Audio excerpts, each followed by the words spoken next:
Hey guys, today I'm going to be making two different types of unicorn charms and I'm using the same molds. All of the molds are from the dollar store, so this is something that I've never really done before. I've picked up random molds at the dollar stores and then I let them sit in, their packaging and I never use it. And I feel like that is such a waste. So today I'm just, trying different combinations and stuff and seeing what I can come up with. As you can see here, I'm making a blue, purple, and black kind of a galaxy mix. And I'm using liquid pigments, but of course you can use Pearl X, you can use powders, you can use glitters, whatever you want. And here I'm making a nice gradient. I really like gradients. And the colors blended very well, surprisingly. I had to dab quite a bit, but it turned out okay. And thankfully these molds, they cured very well under the UV light. I was a little worried because sometimes the silicone can be too thick and, different things like that. But I was able to cure it, and here's another mold. I think this one's from Cydia. Actually, I think they both are.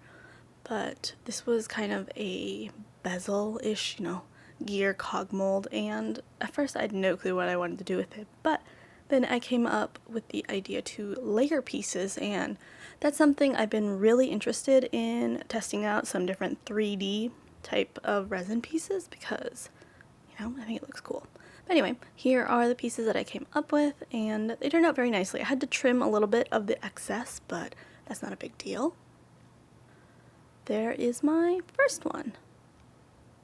Moving on to the second one, again, it's the same process, but I decided to go with a different color theme. I kind of like the dark versus light theming. I tend to do that a lot, I think. And here I am deciding to go opaque, and I was a little bit worried about this because sometimes it doesn't cure very well, and I know it's because I put too much pigment in, but finding that right balance is so hard when you're making small batches of resin.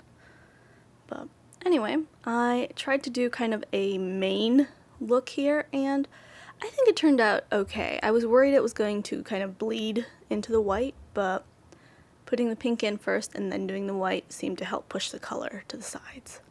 And then here's another dollar store mold. This one's from Cydia too. And I decided to go with a warm color tone here because the first one, the galaxy one, was cool colors. This is unrelated to the video, but I noticed that Parico, I believe it's Parico, had some new pigments out, and they were, I want to say they were pearl pigments, liquid pigments, but they were $650 in a bottle, I think, so they felt very, very pricey. I'll try to insert a picture here. Anyway, these molds were pretty easy to use. If you put too much resin in, then you have to scrape it off to make sure it doesn't kind of fill in the whole background piece. But anyway, here are the completed pieces. Again, I had to trim the excess off a little bit, but I think they turned out pretty well. And I'm going to dome the pieces here with a little bit of UV resin, and then we'll be putting them all together. I just dabbed on a little bit of resin to connect the pieces. If you want something a little more secure, well, I think resin's pretty secure, but you can use super glue too, of course. Here is my first piece, the Galaxy Unicorn. I think this one's my favorite. I really like the other one too. Anyway, I hope you enjoyed this video. I haven't really done kind of just like a chatty voiceover like this, so let me know if you like it or not, and we'll see what I can do for future videos. But anyway, give this video a big thumbs up, and please subscribe so you can see future videos, and I will see you next time. Bye!